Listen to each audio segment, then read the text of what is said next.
आज हम मूल अधिकार के बारे में चर्चा करेंगे। तो इससे पहले बता दूं, class BA second year, paper है आपका सेकंड और किताब का नाम है भारतीय राज व्यवस्था और टॉपिक है आपका मूल अधिकार।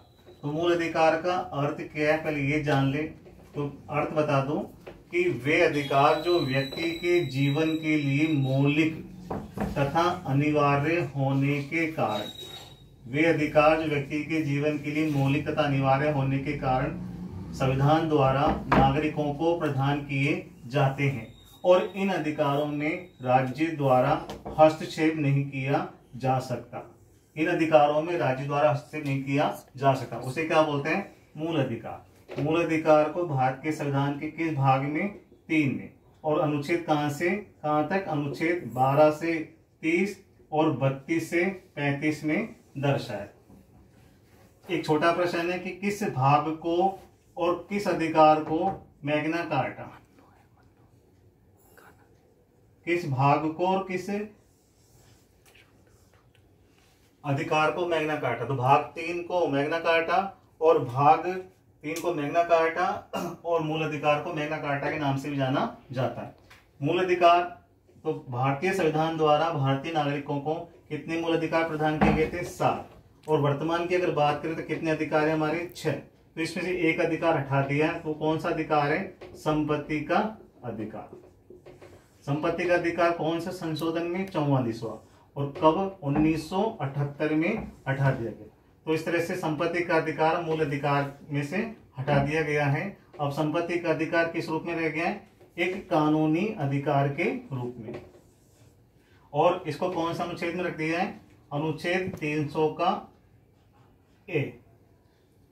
किस अनुच्छेद में? अनुच्छेद 300 के ए में रख दिया गया है। ठीक है। अब बात करें कि मूल अधिकार को लोकतंत्र का आधार स्तंभ भी कहा जाता है। लोकतंत्र का आधार स्तंभ मूल अधिकार को। बात करें कि ये जो भारतीय संविधान द्वारा 7 मूल अधिकार प्रदान किए थे, जो वर्तमान में कितने? 6। अब एक हटा दिया, कौन सा? संपत्ति का अधिकार। कौन सा संशोधन? 44वां। कब हटाया? 1978। संपत्ति का अधिकार क्या है? कानूनी अधिकार। इसको कौन सा अनुच्छेद में दर्शा दिया गया? अनुच्छेद 300 के ए में। अब 6 अधिकार की हम बात करें तो 6 अधिकार हमारे कौन कौन से हैं? जिसमें पहला अधिकार है समानता का अधिकार। समानता का अधिकार, इसको कौन सा अनुच्छेद में दर्शाया गया है? अनुच्छेद 14 से 18 में, पहला अधिकार। अब अनुच्छेद 14 की बात करें तो अनुच्छेद 14 क्या है? आर्टिकल 14 क्या है यहाँ पे? कानून के समक्ष समानता। तो इस तरह से बात करें। आर्टिकल 15 क्या है? धर्म, नस्ल, जाति, लिंग या जन्म स्थान के आधार पर भेदभाव का निषेध। आर्टिकल अगर हम 16 की बात करें तो 16 में क्या है? राज्य के अधीन नौकरियों के समान अवसर। अगर आगे बात करें, आर्टिकल 17 क्या है? अस्पृश्यता का निषेध। अस्पृश्यता का निषेध।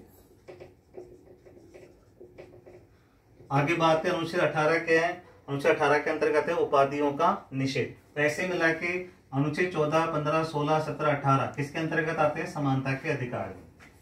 बात करें हम दूसरे अधिकार की, तो दूसरा अधिकार है हमारा स्वतंत्रता का अधिकार। तो स्वतंत्रता का अधिकार, तो स्वतंत्रता का अधिकार को अनुच्छेद कहां से कहां तक?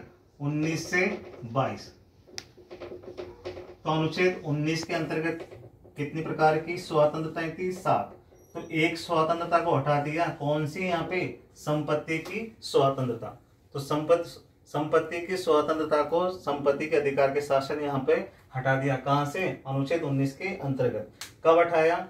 1978 में। कौन सा संशोधन? 44वां। तो इस तरह से अनुच्छेद 19 के अंतर्गत कितने प्रकार की स्वतंत्रता? 6 प्रकार की स्वतंत्रताएं रहेगी। अभी 6 कौन कौन सी है? एक की अगर बात करें तो वह है विचार और विचारों को अभिव्यक्त करने की स्वतंत्रता। ठीक, वैसे बात करें दूसरे स्वतंत्रता के अनुच्छेद 19 के अंतर्गत अस्त्र शस्त्र रहित शांतिपूर्ण सम्मेलन करने की स्वतंत्रता। तीसरे अनुच्छेद 19 की बात करें तो उसमें है समुदाय या संघ निर्माण की स्वतंत्रता। चौथा स्वतंत्रता की बात करें अनुच्छेद 19 के अंतर्गत तो वो है सर्वत्र आने जाने की स्वतंत्रता। आगे है निवास करने की स्वतंत्रता। नेक्स्ट है व्यापार या वृत्ति या कारोबार करने की स्वतंत्रता। तो इस तरह से अनुच्छेद 19 के अंतर्गत कितने प्रकार की स्वतंत्रताएं? 6। आगे है अनुच्छेद 19 के बाद में 20 क्या है, 21 क्या है और 22 क्या है।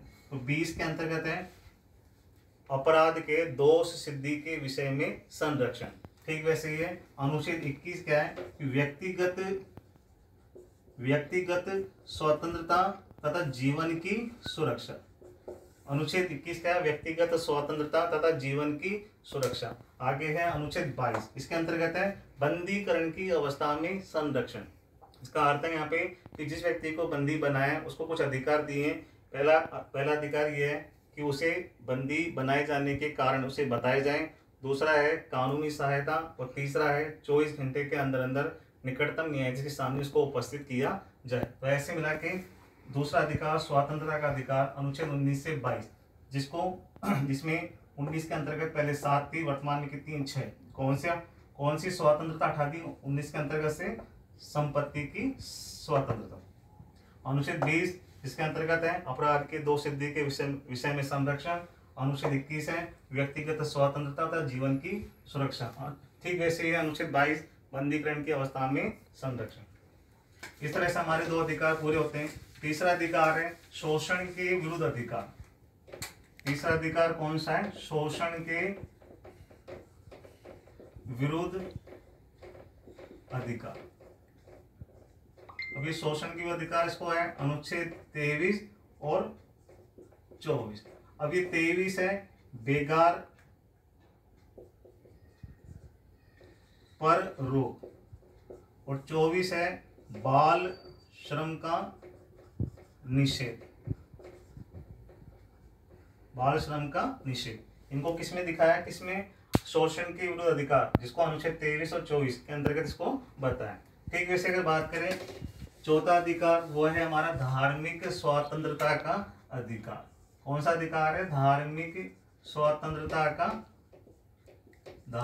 स्वतंत्रता का अधिकार। इसको अनुच्छेद 25 से 28 में दर्शाया। अब 25 क्या है, 26 क्या है, 27 क्या है, 28 क्या है? तो 25 की बात करें, इसमें है अंतःकरण की स्वतंत्रता। अनुच्छेद 26 की बात करें, धार्मिक मामलों को प्रबंध करने की स्वतंत्रता। अनुच्छेद 27 क्या है? धार्मिक व्यय के लिए निश्चित धन पर कर की अदायगी से छूट।